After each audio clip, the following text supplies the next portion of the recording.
दोस्तों, बहुत बड़ी ब्रेकिंग न्यूज यह है कि भारत और यूएस की डील पक्की हो गई। इंडिया में रात का वक्त था, अचानक डोनाल्ड ट्रंप ट्रूथ सोशल पर डालते हैं कि मेरे दोस्त मोदी के साथ मेरी बड़ी बातचीत हुई है और ऐसा वैसा, हम इतना टैरिफ कम कर रहे हैं, भारत इतना इन्वेस्टमेंट करेगा। और ये सारी की सारी चीजें दोस्तों हम आपको विस्तार में समझाएंगे आज द चाणक्य डायलॉग्स, वो हमारा बड़ा शो जो शाम के 5 बजे हम लोग रोज रिलीज करते हैं। लेकिन उसका एक और पार्ट है दोस्तों, और जिसने स्टडी करा था उसको यह पता था कि कुछ बड़ा हो रहा है, कुछ बड़ा होने वाला है। अगर कोई स्टडी करता तो डॉक्टर जयशंकर जो हैं वो अमेरिका रवाना हो रहे हैं। और क्यों जा रहे हैं अमेरिका डॉक्टर जयशंकर?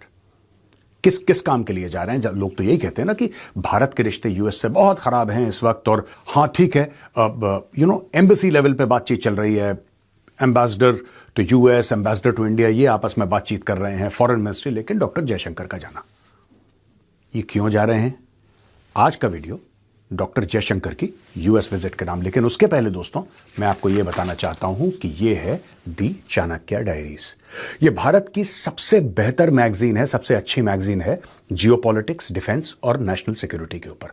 25 आर्टिकल हैं, 25 article, very well researched, and average article is around 3000 words. तो यह तकरीबन 244 पन्नों की यह मैगजीन है। It's a big bumper magazine. और आप अगर सिविल सर्विसेज की तैयारी कर रहे हैं या किसी भी कॉम्पिटिटिव एग्जाम की तैयारी कर रहे हैं तो यह मैगजीन आपके लिए है। इस मैगजीन को आप जरूर खरीदिए, this will really help you. या फिर आप मेरी तरह एक बड़े सिंसियर स्टूडेंट हैं जियोपॉलिटिक्स के, कि यार मुझे सीखना है, कोई मुझे ऐसे मास्टर्स मिले, कोई ऐसे लोग मिले जिनके दशकों का एक्सपीरियंस है और वो कुछ सिखाएं और मैं सीखूं। अगर वो आपका एटीट्यूड है तो यह मैगजीन फिर आपके लिए है। दोस्तों जाइए, डिस्क्रिप्शन बॉक्स में मैंने लिंक डाल दिया है, क्लिक कीजिए and by your copy today. अब दोस्तों हम वापस आते हैं डॉक्टर एस जयशंकर की विजिट जो है 4 तारीख को, यानी कि 4 फरवरी को डॉक्टर एस जयशंकर होंगे यूएस में। मकसद क्या है देखिएगा, बड़ा इंपॉर्टेंट एक ये पहलू है, समझने वाली बात है। आपको एक बात पता है कि दुनिया में कुछ भी हो, आपके टेलीविजन से लेकर बैलिस्टिक मिसाइल, आप रेंज देख लीजिए, आपका मोबाइल फोन, आपका टेलीविजन, आपकी कार से लेकर intercontinental ballistic missile, critical mineral के बिना वो ठप है, हो ही नहीं सकता। अच्छा, क्रिटिकल मिनरल की एक और खासियत है, यह समझ लीजिए मजबूरी लोगों की, और मजबूरी यह है कि 60 से ज्यादा % critical mineral, magnets, rare earth, ये मिलते हैं चाइना के अंदर, और 90% इसकी मैन्युफैक्चरिंग और इसकी प्रोसेसिंग ये करता है चाइना।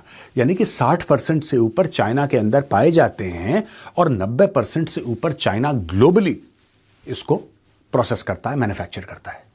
यानी कि अगर चीन का मूड खराब हो गया, अगर चाइना को ऐसा लगे कि यार अमेरिका जो है ना बहुत उछल रहा है, यार भारत हमारी बात नहीं मान रहा, एक काम करते हैं, नल बंद कर देते हैं। दोस्तों ये क्रिटिकल मिनरल कह लीजिए, रेयर अर्थ कह लीजिए, मैग्नेट, ये इतने इंपॉर्टेंट हैं कि आप और मैं जो 21वीं शताब्दी में जी रहे हैं, हम जी नहीं पाएंगे। हम करीब 80-100 साल पीछे चले जाएंगे अगर चाइना ऐसा चाहे तो। मैं ये नहीं कह रहा कि सिर्फ चाइना के पास है, लेकिन ये पूरी जो ग्लोबल सप्लाई चेन है इसमें चाइना इससे बड़ा खिलाड़ी नहीं है। तो सारे के सारे देश जो हैं वो आपस में मिले और देशों ने एक बात बोली है कि साहब देखो ऐसा है, हमें कोई ना कोई रास्ता निकालना पड़ेगा। अगर हम रास्ता नहीं निकालते तो फिर मुश्किल हो जाएगी। We have to find a way. हमें कोई ना कोई ऐसी सूरत देखनी पड़ेगी, तलाशनी पड़ेगी, जिससे कि हम लोग चाइना के बगैर, अगर हमें रेयर अर्थ चाहिए और रेगुलर चाहिए और एक जिसको कहते हैं कि भरोसेमंद सप्लाई चाहिए, वो आएगी कहां से? Where will that come from? तो सारी की सारी खोज दोस्तों उसी की है। तो दोस्तों क्रिटिकल मिनरल्स मिनिस्टीरियल, ये जो सेक्रेटरी ऑफ स्टेट हैं अमेरिका के, मार्को रूबियो, वो होस्ट कर रहे हैं क्रिटिकल मिनरल्स मिनिस्टीरियल, और फॉरेन मिनिस्टर अलग अलग देश के वहां पे आ रहे हैं। और ये सबसे बड़ी मीटिंग है रेयर अर्थ के बारे में, क्रिटिकल मिनरल्स को लेके, इन सब के मामले में सबसे बड़ी मीटिंग है दुनिया में, और ये हो रही है अमेरिका में, और ये हो रही है कल। डॉक्टर जयशंकर जैसा मैंने बताया वहां पे पहुंच रहे हैं। अब यहां पे कौन कौन से देश हैं जो वहां पे जा रहे हैं, ये देखिए सर। यहां पे 20 देश हैं जो इसमें शामिल होने वाले हैं। इसमें UK, US, Japan, France, Germany, Italy, Canada, साथ में India, south Korea, Mexico, Australia, New Zealand और शायद अर्जेंटीना। इसके अलावा इनवाइटेड हैं कॉन्गो, गिनी, कीनिया। अब ये सारे के सारे आपने देखा कि जितने भी G7 के देश हैं वो तो हैं ही इसमें चाइना नहीं है, क्योंकि जाहिर सी बात है चाइना का ही तो ऑल्टरनेट ढूंढ रहे हैं। चाइना का ही ऑल्टरनेट ढूंढ रहे हैं ना, तो फिर आप चाइना को क्यों बुलाएंगे। और इसमें और बाकी भी देश हैं। तो जैसा मैं फिर से आपको बताता हूं, देखिए बड़ा इंपॉर्टेंट है इसमें G7 कंट्रीज हैं। इसमें Bharat, south Korea, Mexico, Australia, New Zealand and possibly Argentina. और फिर इसमें कह रहे हैं कि कॉन्गो, गिनी, कीनिया वगैरह वगैरह, क्योंकि अफ्रीका में ये रेयर अर्थ और ये सारी की सारी चीजें, अफ्रीका इससे भरा पड़ा हुआ है। मतलब अफ्रीका में सिर्फ ऐसा नहीं कि लोग समझते हैं कि सिर्फ सोना है या हीरे हैं, वो तो हैं ही भारी मात्रा में, लेकिन ये सब भी है। अब इन सब को यहां पे बैठ के यहां पे डिस्कशन होगा कि किस तरीके से चाइना के ऊपर जो हमारा ओवर रिलायंस है कि नहीं साहब चाइना का बगैर तो काम नहीं चल सकता, क्या कोई और रास्ता है जो हम ढूंढें? क्या कोई और रास्ता है अगर हम ढूंढें तो निकल जाए और फिर हम उस पर रिलाय करें और पूरी तरीके से चाइना पर निर्भर ना रहें? इसमें एक बड़ा स्ट्रेंज बात हो गई दोस्तों। यह फोटो तो आपने देखी होगी, सामने देखिए, याद है ये फोटो? व्हाइट हाउस की फोटो है, डोनाल्ड ट्रंप खड़े हैं, यहां पे शहबाज शरीफ और उनके प्यारे प्यारे फील्ड मार्शल आसिम मुनीर भी खड़े हैं। और एक आदमी आता है, एक ट्रे जैसी एक बॉक्स लेकर आता है और वो कहता है कि साहब ये देखिए, ये हमारे रेयर अर्थ और मिनरल हैं। जैसे किसी बड़े आदमी को चाय या कॉफी पेश करते हैं, उसी प्रकार से पाकिस्तान का प्रधानमंत्री और पाकिस्तान का so called field marshal Donald Trump को रेयर अर्थ पेश कर रहा है और बोल रहे हैं साहब ये देखिए, ये हमारे पास है, ये हम आपको लेकर। एक काम करिए, पसनी जो है, अच्छा दोस्तों पसनी वही है जहां पे 2-3 दिन पहले अटैक हुआ था और बलोचों ने अटैक करा था। कई जगह हुआ था बलूचिस्तान में, 10-15 जगह अटैक हुआ था, लेकिन उसमें एक मेन जगह थी पसनी, जहां पे पाकिस्तान नेवी का एक बेस है और वहां पे एक 3000 मीटर लंबी यानी 3 किलोमीटर लंबी एयर स्ट्रिप भी है। वहां पे बलोचों ने अटैक करा था, तो वहीं पे ये अमेरिकन को नेवल बेस देना चाह रहे हैं और ये कह रहे हैं कि हमारे पास एक रेयर अर्थ है, ये है, वो है। और डोनाल्ड ट्रंप ने भी बड़ा सर पे इनके हाथ फेरा, बोला हाँ मेरे अच्छे बच्चे हो तुम और तुम्हारा रेयर अर्थ और मिनरल हम देखेंगे। लेकिन अगर पाकिस्तान के पास इतना बड़ा भंडार है, अगर पाकिस्तान इतना बड़ा कोट अनकोट वर्ल्ड लीडर है रेयर अर्थ में, जैसा कि पाकिस्तान अपने आप को प्रोजेक्ट करता है, तो पाकिस्तान को बुलाया क्यों नहीं?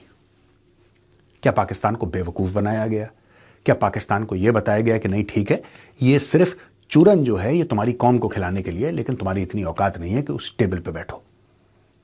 दोस्तों ये है कि उस टेबल पे बैठा कौन है, ये जानना बहुत जरूरी है। पाकिस्तान के परिप्रेक्ष्य से भी ये जानना जरूरी है, उसके कॉन्टेक्स्ट से। एक पाकिस्तान का कॉन्टेक्स्ट, एक परिप्रेक्ष्य है। उस टेबल पे वो इकोनॉमीज बैठी हैं जिनके पास पैसा है माल खरीदने का, या फिर वो लोग बैठे हैं जिनके पास रेयर अर्थ है, यानी कि बेचने वाला और खरीदने वाला वहां पे बैठे हैं। यानी कि पाकिस्तान कम से कम, खरीदने वाला तो कभी भी नहीं था पाकिस्तान, लेकिन पाकिस्तान अब लोग ये बोल रहे हैं कि वो बेचने वाला भी नहीं है। तो जो दोस्तों पाकिस्तान ने व्हाइट हाउस में डोनाल्ड ट्रंप के सामने फील्ड मार्शल ने और शहबाज शरीफ ने वो कांच के चमकते टुकड़े दिखाए थे, क्या वो फ्रॉड था? यहां पे चाइना सोच रहा है कि साहब अगर पाकिस्तान में इतना कुछ होता, जैसे डोनाल्ड ट्रंप कह रहे हैं कि वहां पे तेल की, जिसको कहते हैं कि नदियां बह रही हैं तेल की जमीन के नीचे, वहां पे रेयर अर्थ के भंडार हैं, पहाड़ हैं, तो चाइना कह रहा है हम तो इतने साल से हैं पाकिस्तान के अंदर, हमें क्यों नहीं मिला? भाई अगर इतना कुछ है तो चाइना तो है ना बलूचिस्तान में, चाइना तो है ना पाकिस्तान में। चाइना ने तो पूरा ग्वादर का एक छोटा सा शहर बना दिया, पोर्ट बना दिया, एयरपोर्ट बना दिया, सब कुछ बना दिया। ये चाइना को क्यों नहीं मिला, जो हजारों किलोमीटर दूर बैठ के डोनाल्ड ट्रंप को पता नहीं कौन सी दूरबीन का इस्तेमाल करा और उसको पता लग गया कि बॉस ये गेम चल रहा है यहां पे तो बिल्कुल तेल से लबालब है पाकिस्तान, रेयर अर्थ इतने हैं कि संभाले नहीं संभल रहे। ये किसी को पता नहीं चला, डोनाल्ड ट्रंप को पता चल गया। डोनाल्ड ट्रंप ने इनको बोला, ये भी कांच के पता नहीं कौन सी खिड़की उन्होंने तोड़ी, चमकती हुई खिड़की, उसके टुकड़े ये लोग पेंट वेंट करके ले गए और डोनाल्ड ट्रंप को दिखा दिया। मैं आपको और बताता हूं, इसमें IMM critical minerals conference in Brisbane, ये होने वाली है 20 से लेकर 23 सितंबर 2026। मैं आपको और बता रहा हूं, एक तो ये है ना मिनिस्टीरियल जो यूएस में, इसके अलावा कहां कहां होने वाली, ये मैं आपको पढ़ के बता रहा हूं कागज से। Indonesia critical minerals conference and expo, ये जकार्ता में है, जून 3 से लेकर जून 5। अब इसमें बोलेंगे क्योंकि इंडोनेशिया एक मुस्लिम मुल्क है, अब आप देखिएगा पाकिस्तान ये बोलेगा कि हमारे पास रेयर अर्थ हो ना हो वो इंपॉर्टेंट नहीं है, लेकिन 80 भी मुसलमान थे, तुसी भी मुसलमान, आपने बुलाया क्यों नहीं हमें? ये उंगली उठाएंगे इंडोनेशिया के ऊपर, राइट? इनके पास कुछ नहीं है, लेकिन फिर भी क्योंकि वो मुस्लिम कंट्री है, इनको बुलाना चाहिए था, जाहिर सी बात है। पाकिस्तान बोलेगा यहां पे साहब mining critical minerals and clean energy India, ये मुंबई में होने वाली है 10 से लेकर 11 फरवरी को, इसी महीने 10-11 फरवरी मुंबई में होने वाली है ये कॉन्फ्रेंस। और अभी डॉक्टर जयशंकर गए हैं यूएस, अब आप देखिएगा यूएस से भी टीम आएगी यहां पे, कोई आए मुझे नहीं पता, लेकिन एक टीम आएगी यहां पे, और टीम आके यहां पे ये क्रिटिकल मिनरल्स की कॉन्फ्रेंस को अटेंड करेगी। इसके अलावा critical mineral conference series Kelowna, Canada, British Columbia, यह है जून 21 से 23। उसके बाद क्रिटिकल मिनरल्स फोरम, यह वैंकूवर में होने वाला है 27-29 अक्टूबर। और दोस्तों critical minerals Japan conference and exhibition, यह होने वाली है सितंबर 8 से लेकर सितंबर 9। तो यह मैंने आपको बता दिया, ये टोटल 5-7 हो रहे हैं दुनिया में, 7 और यूएस को मिला के 8, जिसमें से दोस्तों एक इसी महीने बड़ी इंपॉर्टेंट कॉन्फ्रेंस मुंबई में होने वाली है फरवरी 10 और फरवरी 11 को, यानी कि एक हफ्ते के बाद। तो ये सारा का सारा जो गेम चल रहा है दोस्तों, ये चल रहा है क्रिटिकल मिनरल्स का। और इसमें पाकिस्तान, जिसको डोनाल्ड ट्रंप ने कन्विंस कर दिया था कि तुम्हारे पास तेल के भंडार हैं, तुम्हारे पास मिनरल्स हैं, तुम्हारे पास ये है वो है, तो पाकिस्तान पहुंच भी गया व्हाइट हाउस। अब दोस्तों यहां पे डोनाल्ड ट्रंप ने तो पाकिस्तान को कन्विंस कर दिया था कि तुम्हारे पास तेल की नदियां बह रही हैं, एक समंदर है तेल का जमीन के नीचे। उसने पाकिस्तान को कन्विंस कर दिया था कि पहाड़ हैं तुम्हारे पास क्रिटिकल मिनरल्स के, रेयर अर्थ के, मैग्नेट्स के। अच्छा, Pakistani, because they are so deprived of good news, and they have been deprived of good news for 78 years, they believe almost anything. तो पहुंच गए ये रंग बिरंगे कांच के टुकड़े लेकर कि साहब क्या आप इसी की बात कर रहे हैं? यही तो है, आइए पसनी में आइए, बैठिए, उखाड़ के ले जाइए सबका सब पाकिस्तान से और हमें पैसे दे दीजिए। अब पता ये लग रहा है कि जो वर्ल्ड में टॉप कॉन्फ्रेंसेस हो रही हैं, खासतौर से अमेरिका में जो कॉन्फ्रेंस हो रही है, तो दोस्तों अब यह पता लग रहा है कि जो 4 फरवरी को, यानी कल जो मीटिंग है जिसके लिए डॉक्टर जयशंकर ऑलरेडी यूएस पहुंच चुके हैं, उसमें पाकिस्तान इनवाइटेड नहीं है। और पाकिस्तान में इसको लेके बहुत परेशानी है।